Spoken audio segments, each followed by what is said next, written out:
حبايبي طلاب تالتة اعدادي، ازيكم عاملين ايه؟ وحشتوني من المرة اللي فاتت لحد النهاردة. اللي دخل معايا المرة اللي فاتت عارف ان المادة مش صعبة خالص، مادتنا سهلة وبسيطة. واللي اول مرة يشرفنا النهاردة ويدخل معانا، المادة جميلة. احب اطمنك، محتاجة بس مذاكرة، محتاجة متابعة. خليك معانا، افهم، اكتب كومنتس لو في اي حاجة واقفة قدامك وانا معاك. احب برضو اعرفك بنفسي تاني، معاك البروفيسورة انا دكتور نادين علاء، ساينس اند كيمستري تيتشر. مشرفنا يا باشا. ولو جاهز ان احنا نحول الساينس من مادة صعبة لمادة سهلة، يلا تابع معانا. النهاردة هناخد تاني ليسون معانا in science. يلا يا حبيبي، معانا lesson 2 بيتكلم على ايه؟ ال speed of chemical reactions. speed of ايه؟ chemical reactions. يبقى ده الليسون بتاعنا النهارده. بيقول لي ايه؟ زي ما خدنا المره اللي فاتت، يعني ايه اصلا chemical reaction؟ chemical reaction معناه breaking up of bonds in the reactants molecules and formation of bonds in the product molecules. يبقى اول حاجه انا بعمل ايه؟ اول حاجه بكسر البوندز فين؟ في الرياكتنس. لو انا عندي A plus B هيديني ايه؟ هيديني C. المفروض ان انا هعمل ايه؟ اعمل breaking up للبوندز في الرياكتنس molecules عشان اقدر اعمل بوند جديده فين؟ في البرودكت. يبقى هنا بيقول لي the chemical reaction it is a process that includes changing the chemical substance اللي هي مين؟ الرياكتنس to another one اللي هي البرودكت يا باشا. يبقى هنا بنتكلم على ايه؟ النهارده هنتكلم على السبيد اوف كيميكال رياكشن. اكيد كل كيميكال رياكشن ليها سبيد معينه، مفيش كيميكال رياكشن زي التانية، كل واحدة ليها سرعة معينة. يبقى الليسون بتاعنا النهاردة بيتكلم على سرعة التفاعل بتاعي. طيب تعالوا نشوف الكيميكال reactions differ in the speed of their occurrence where there are. أول حاجة عندنا أو أول نوع اللي هو very fast reactions. يعني إيه very fast reactions؟ يعني reactions سريعة جدا جدا جدا. طب حد يقول لي زي مين؟ زي شماريخ الأفراح. لو حد عنده خطوبة قريبة أو فرح، يعني أول حاجة بيجيب الشمروخ الأحمر ده اللي بنلاقيه في الشارع مبهدل الشارع. ده بيحصل بسرعة جدا جدا جدا، بمجرد ان انت تولعه تلاقي شرارة في الشارع ومدمر الدنيا.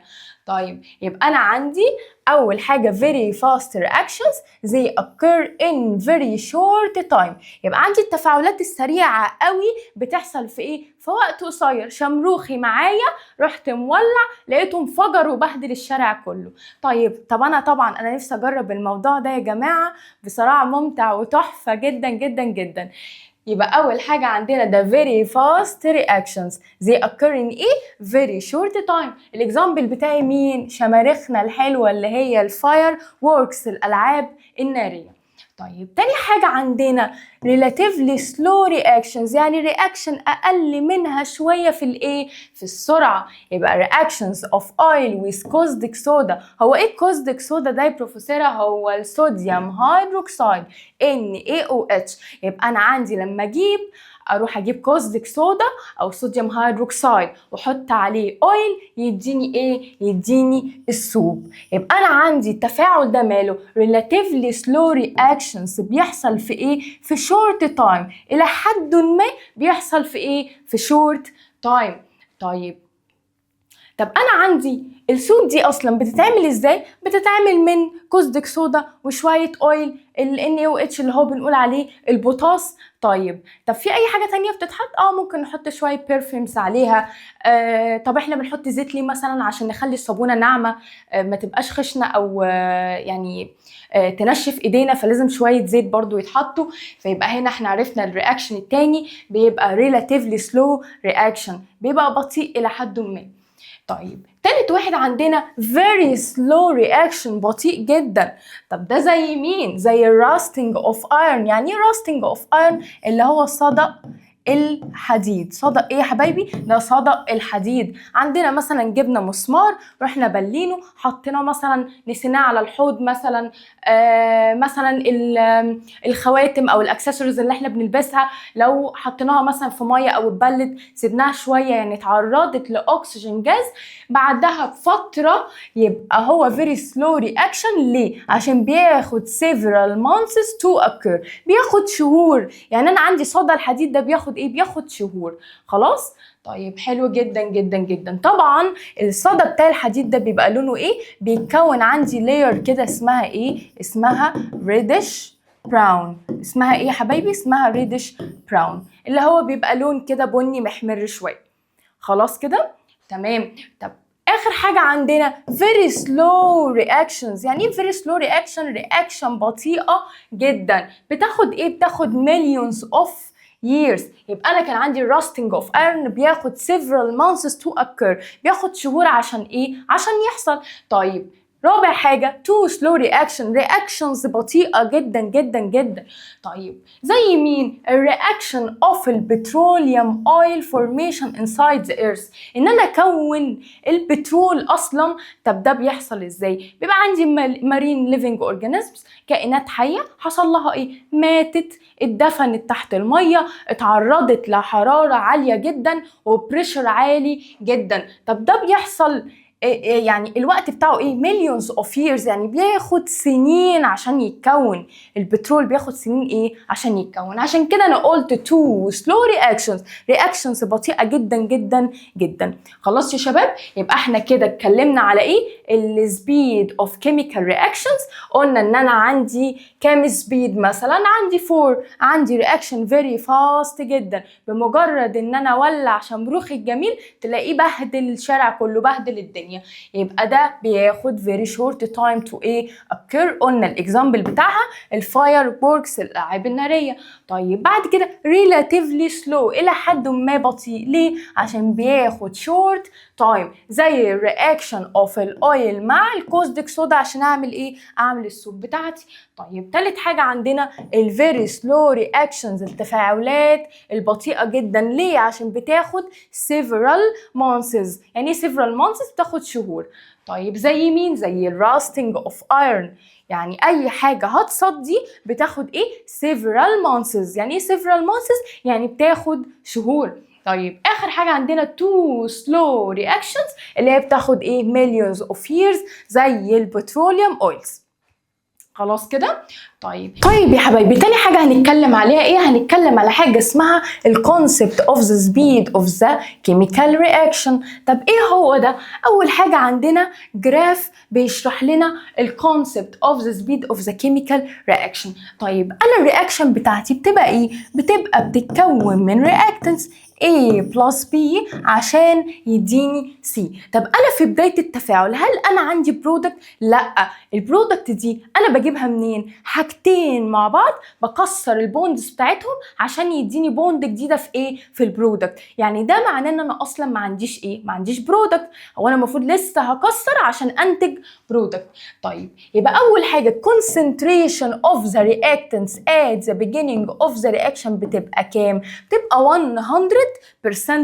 يبقى انا عندي الرياكتنس بتبقى في عزها، فاقوى حاجه ليها اللي هي كام؟ 100%. طب انا عندي البرودكت بتاعي بيبقى كام؟ البرودكت بتاعي بيبقى عندي الزيرو ايه برسنتج، اصلا ما بيكونش فيه برودكت، انا لسه هعمل برودكت. طب باي باسنج التايم، بمرور الوقت ايه اللي هيحصل؟ نلاقي ان الرياكتنس بتاعي بتفضل يحصل لها ايه؟ ديكريز، تفضل تقل تقل تقل تقل بمرور الايه؟ الوقت.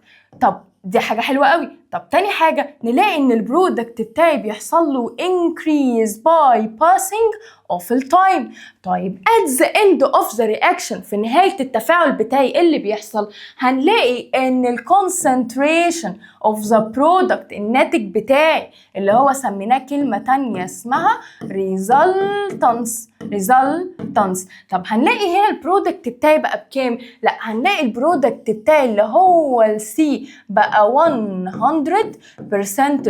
طب بالنسبة للرياكتنس اللي أنا بادئ بيها هلاقيها فين؟ لا هلاقيها وصلت لإيه؟ لزيرو، لأن أنا اتكون عندي خلاص البرودكت بتاعي. طب اتكون برودكت، هل هيبقى فيه رياكتنس؟ أكيد لا. يبقى أنا عندي أول حاجة at the beginning، هنا at the beginning في بداية إيه؟ في بداية التفاعل بتاعي. طب في بداية التفاعل بتاعي إيه اللي هيحصل؟ لأن الرياكتنس كانت 100%، بعد كده تفضل تنزل تنزل تنزل لحد ما تبقى بزيرو. طب بالنسبة للبرودكت، لا أنا ما عنديش برودكت، يبقى at the beginning في بداية التفاعل بتاعي هلاقيه بكام؟ بزيرو. يبتدي يعلى لحد ما يوصل ل 100%. خلاص كده؟ طيب عايزين نعرف حاجة مهمة جدا جدا، هو الميجرنج يونت اوف الكونسنتريشن. التركيز بتاعي ليه ميجرنج يونت؟ طبعا ليه ميجرنج يونت. اهم حاجة نكون حافظينها او نحفظها للي مش عارفها، هي ايه؟ مول بير لتر، مول بير لتر، ومهمة جدا جدا لازم نكون عارفينها. يبقى الكونسنتريشن بتاعي الميجرنج يونت بتاعته مول بير لتر. طيب بعد كده هنا بيقول لي ايه؟ بيشرح لي الجراف بتاعي الرياكتنس الكونسنتريشن بتاعته at the beginning at the largest is the ايه؟ largest يعني في عزه قوي جدا لسه في بدايته، يبقى انا عندي الكونسنتريشن بتاعي ما قلش منه فتفوته equal 100%. طب الكونسنتريشن اوف ذا برودكت كانت كام؟ كانت ب0%. طب باي باسنج التايم، بمرور الوقت، بمرور الايه؟ الوقت يعني الرياكتنس بتاعي الكونسنتريشن بتاعه هيبقى بايه؟ هيبتدي ان هو يقل. طب الكونسنتريشن بتاع البرودكت هيبتدي يزيد. طب لما نوصل لنهايه التفاعل بتاعي ايه اللي هيحصل؟ الكونسنتريشن اوف الرياكتنس يبقى بزيرو، والكونسنتريشن اوف البرودكت يبقى بكام؟ ب100. يبقى احنا كده بنعكس، في البدايه الرياكتنس كانت لسه فوق، لسه ما قلتش، كانت 100، البرودكت كانت بزيرو، وصلنا للنهايه البرودكت بقت بكام؟ ب100 والرياكتنس بقت بزيرو. طيب هنا بيقول لي يعني ايه speed of chemical reaction؟ طب يعني ايه اصلا speed of chemical reaction؟ هي اللي تشينج في الكونسنتريشن of reactants and resultants at a unit time بمرور الوقت. يعني ايه speed of chemical reaction؟ سرعة التفاعل بتاعي بيتقاس ازاي؟ بتغيير معدلات الرياكتنس والبرودكت، لازم حاجة تزيد وحاجة تقل، بناء عليه بقول ان ده definition of the speed of the chemical reaction، ان حصل تفاعل فعلا وليه سرعة. يبقى احكم عليه ازاي؟ ان يحصل تشينج، تغيير في معدلات الرياكتنس، المواد اللي دخلت and the resultants at a unit time، لازم يحصل تغيير في الايه؟ في التركيز بتاعه. طيب الابليكيشن بتاعي دلوقتي انا عندي the speed of decomposition او dissociation of nitrogen pentaoxide، نيتروجين بنتا اوكسايد. طيب بيقول لي النيتروجين بنتا اوكسايد ايه اللي هيحصل؟ بريكس اب. يعني ايه بريكس اب؟ يعني بيتكسر. يعني ايه؟ بيتكسر لايه؟ لنيتروجين دايوكسيد and oxygen gas. يبقى نيتروجين دايوكسيد and oxygen gas. طب ايه النيتروجين بنتوكسيد؟ لازم نبقى عارفين حاجه، الفالنس بتاع النيتروجين بتاعي بحاجتين، اول حاجه معايا بيبقى ايه؟ ب3، تاني حاجه معايا بيبقى 5. يبقى انا عندي 2 فالنسز للنيتروجين، يا اما يبقى تراي فالنت يا اما يبقى ايه؟ بنتا فالنت. يبقى ايه الفالنس بتاعه؟ يبقى 5. طيب حلو جدا. طب هنا قال لي ايه؟ قال لي نيتروجين بنتا اوكسايد. يعني ايه نيتروجين بنتا اوكسايد؟ تعالوا نكتبها. عندي ال وعندي الاكسجين بتاعي. طب ال N بتاعي هنا بكام؟ قال لي بنتا، يعني ال N بتاعي هو حدد لي الفالنس بتاع ال N اللي هو بكام؟ ب5. طب الاكسجين بتاعي اصلا بكام؟ لا الاكسجين ده كان كام؟ اكسجين 8. لما كنت باجي اوزع الاكسجين 8 كان 6. طب كنا بنقول على الاكسجين ده ايه؟ نون ميتال، كنا بنقول عليه نون ميتال. طب يعني ايه نون ميتال يا شباب؟ نون ميتال ده يعني بيعمل جيننج للإلكترونز. هو عنده كام؟ بيبقى عنده more than 4 electrons in the outermost energy level. عنده أعلى من 4 electrons في outermost energy energy level. يعني هو هيعمل جين لكام إلكترون؟ لا، قالك أنا هعمل جين لكام؟ هعمل جين ل 2 الكترونز. لكام؟ ل 2 الكترونز. طيب هيتحول لايه؟ هيبقى O2 8. انا عملت جين لايه؟ عملت جين ل 2 الكترونز. طيب يبقى انا كده عرفت ان الاكسجين ده ماله؟ ده نون ميتال، بيعمل جيننج ل 2 الكترونز. يعني هو داي فيلنت، بيكتسب 2 يعني داي فيلنت. يبقى الفالنس بتاعته كام؟ ب 2. طب تيجوا نعمل السيزور بتاعنا اهو.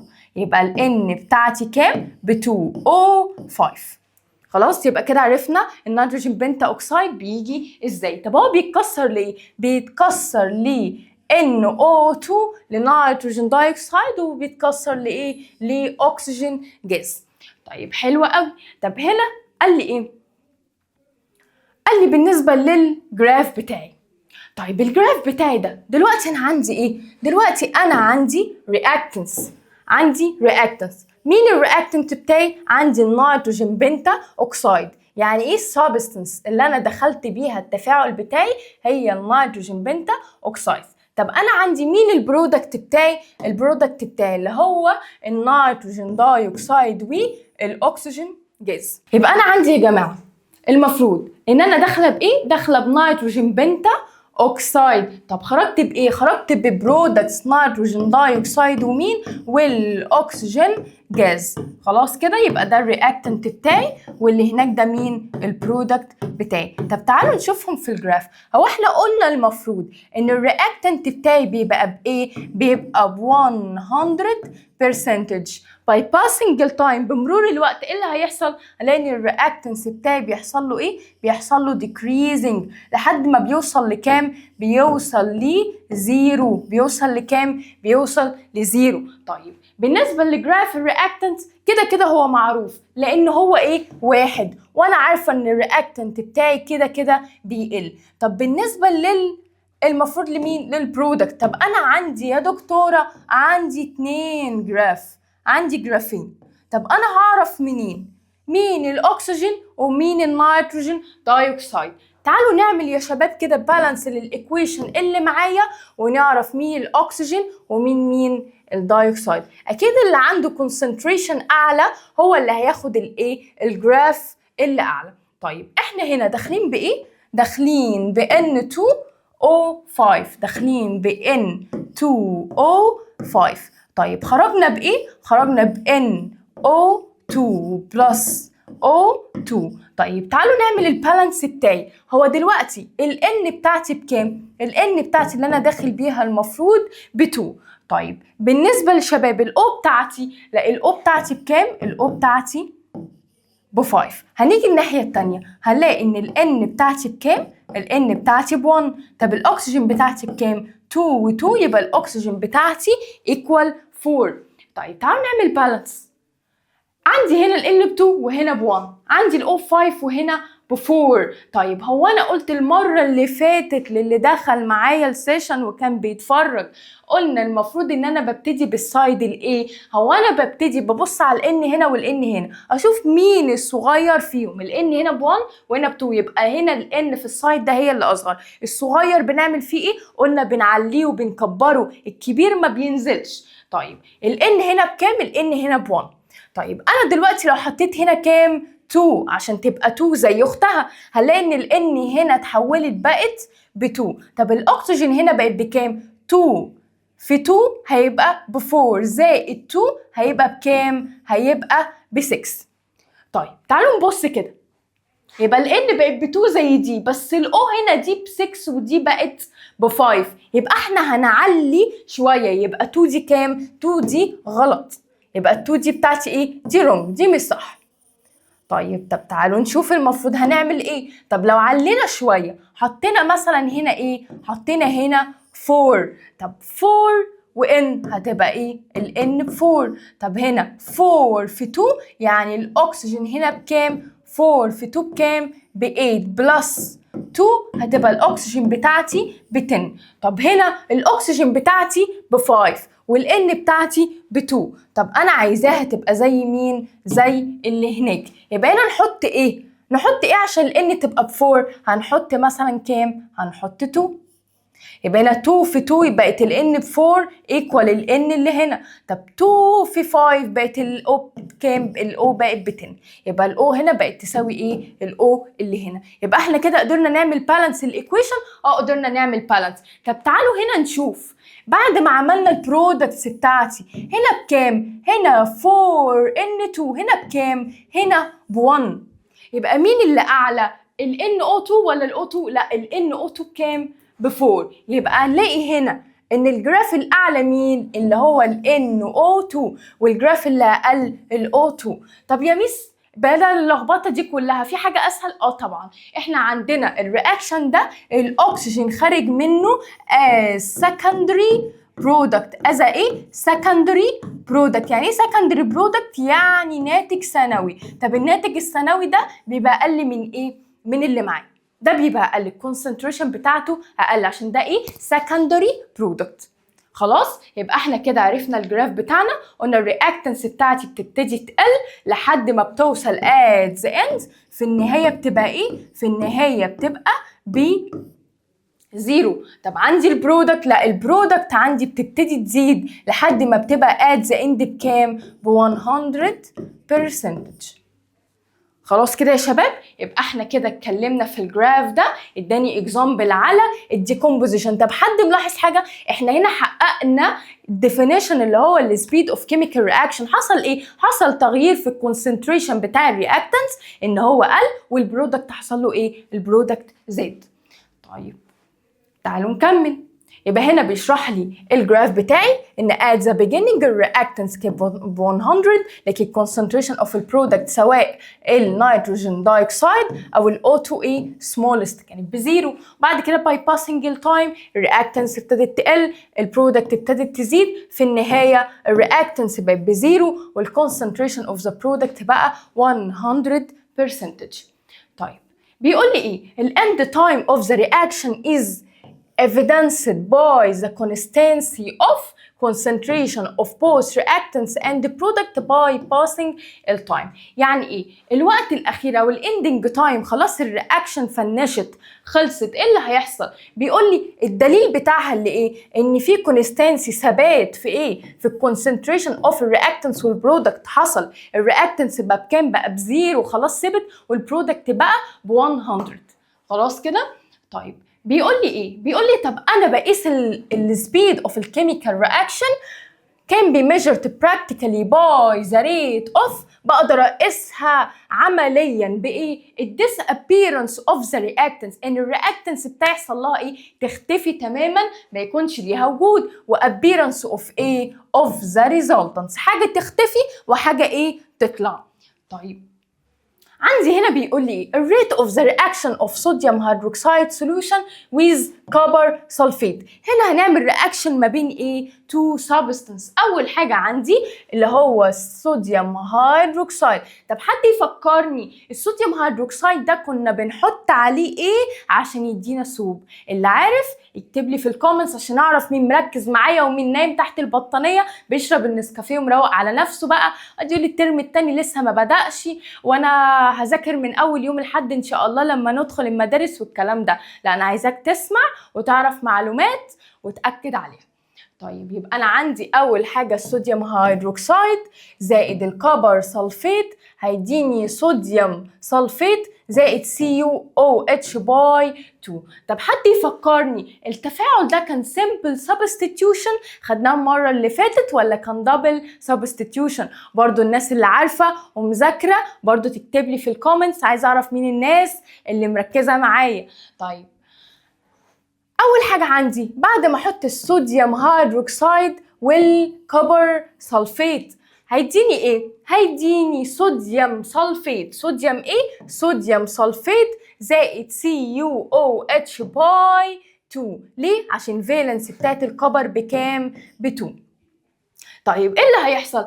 اول حاجه انا داخل بايه؟ داخل ان الكوبر سلفيت ده بلو كولر، ده لونه ايه؟ ده لونه بلو. طيب ايه اللي حصل؟ اتحول لايه؟ اتحول لبلو كولر بي بي تي. يعني ايه بي بي تي؟ يعني راسب، يعني حصل تغيير. يعني ايه حصل تغيير؟ يبقى انا كده عرفت ايه؟ عرفت ان انا عندي الريزلتنس سوري يا شباب، الرياكتنس بتاعتي حصل بريكنج اب للبونز وكون لي ايه؟ كون لي نيو سبستانس. وكنا بنأكد المره اللي فاتت يا شباب على الالوان، قلنا انا ازاي بعرف ان في كيميكال رياكشن حصلت، ان اللون بتاعي اللي انا داخل بيه غير اللون اللي انا ايه؟ خرجت بيه. لكن انا طبعا مش شايف التفاعل، بس انا هعرف منين؟ من الالوان. يبقى انا كنت داخل بايه؟ ببلو كولر اللي هو الكوبر سلفيت، وخرجت بكبر هيدروكسيد لونه بلو كولر بس ايه؟ بي بي تي، راسب ازرق.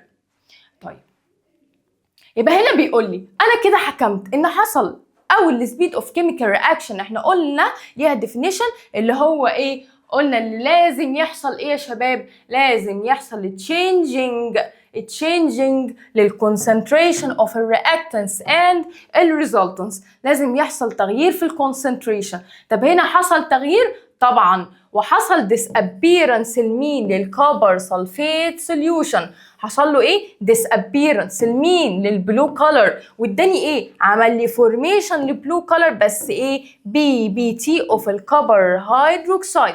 طب هل الايكويشن بتاعتي دي بالانسد؟ تعالوا نشوف. هو انا المفروض داخل ان ايه؟ اكتبها لكم فين؟ اكتبها لكم هنا. بصوا كده يا شباب معايا.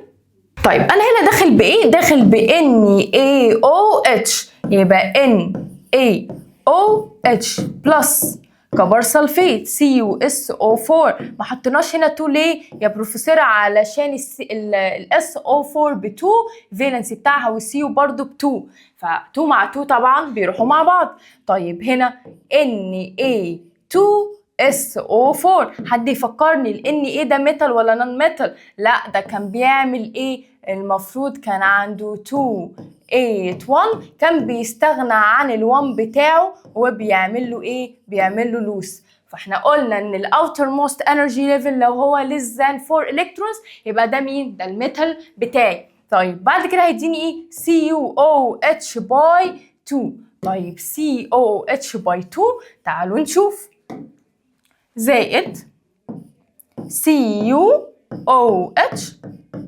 باي 2.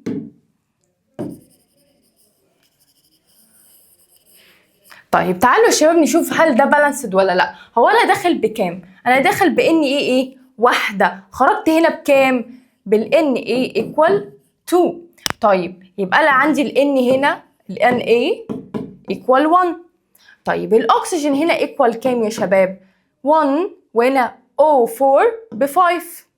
طيب عندنا ايه كمان؟ عندنا الاتش، الاتش بتاعتي ايكوال 1. طيب السيو بكام؟ السيو برضو بتاعتي ب 1. طيب حلو جدا. تعالوا نبص هنا هنلاقي ايه؟ هنلاقي ان ال Na بتاعتي ب 2 والاس بواحدة، وهنا الاس بكام؟ برضو بواحدة. طيب الاو هنا O4 وهنا بكام؟ وهنا ب 2. طيب يبقى هنا الاكسجين بكام؟ الاكسجين ب 2. طب هنا الاتش بكام؟ ما هي 2 دي بتتوزع، واحدة هنا وواحدة هنا، يبقى الاتش بتاعتي بكام؟ ب 2. طب هنا الاتش انا هنا بتاعتي بكام؟ عندي اتش هنا ب 1. يبقى انا كده عندي فين المشكلة؟ عندي في الاتش وعندي فين؟ في الاو. هنا ب 2 وهنا ب 2، وهنا عندي الاكسجين بكام؟ ب 1 وهنا 4، فكده 5. طب هنا لا الاكسجين هنا ب 2 وهنا الاو ب 4، فكده الاكسجين كلها عددها هتبقى ب 6. طب المفروض ان انا هعمل ايه؟ والله لو انا رحت حطيت من السايد ده حطيت 2، ايه اللي هيحصل؟ بصوا كده، لو انا رحت حطيت 2 اغير لكم اللون، هنلاقي ان ال Na هنا بقت بكام؟ هنا بقت ب 2. طب ال Na هنا اصلا ب 2. طيب الاكسجين هنا ب 2 وهنا ال O ب 4، يبقى هنا O4 وهنا الاكسجين ب2 يبقى ايه ب6. طيب الهيدروجين هنا 2 وهنا ال2 دي كانت متوزعه هنا، فالهيدروجين هي كمان بكام؟ ب2. طبعا انا عارفه ان انتوا شاطرين جدا في البالانسد، بس انا حبيت اكد عليكم، وزي ما وضحت لكم المره اللي فاتت لو في حد عنده اي مشكله يعمل ايه، يكتب لي في الكومنتس ايه المشكله اللي هو بيواجهها معايا.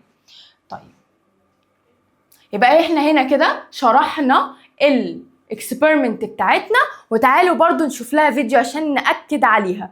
يلا يا شباب بينا نشوف الفيديو مع بعض. يلا يا حبايبي نشوف الفيديو بتاعنا اللي هو الرياكشن مين مع مين، مع الصوديوم هيدروكسيد مع كبر سلفيت. هيديني ايه؟ هيديني كبر هيدروكسيد زائد صوديوم سلفيت. يلا بينا. ده مين؟ ده الصوديوم هيدروكسيد. هنحط عليه مين؟ هنحط عليه الكبر سلفيت اللي هو كان لونه بلو. بص هوب هوب ايه اللي حصل؟ اتكتل. ايه اللي حصل؟ اتكتل. ايه الكتل دي اسمها ايه؟ اسمها الكبر هيدروكسيد. حصل له ايه؟ بلو كولر بريسيبيتيت. حصل له ايه؟ بلو كولر بريسيبيتيت. اتكتل واداني ايه؟ بريسيبيتيت. يبقى انا كده اتاكدت فعلا ان حصل ايه؟ حصل تشينج في الكونسنتريشن في الرياكتنس، وتكون عندي البرودكت. تمام كده يا شباب؟ يبقى احنا كده ايه اللي حصل؟ حصل ان الصوديوم هيدروكسيد اتفاعل مع الكبر سلفيت، اداني صوديوم سلفيت زائد مين؟ شفتوا انتوا الكتل دي؟ هي البلو كولر BBT، وحصل ديس ابيرنس لمين؟ للكبر سلفيت اللي هو كان لونه ايه؟ كان لونه بلو. يلا بينا نكمل مع بعضنا.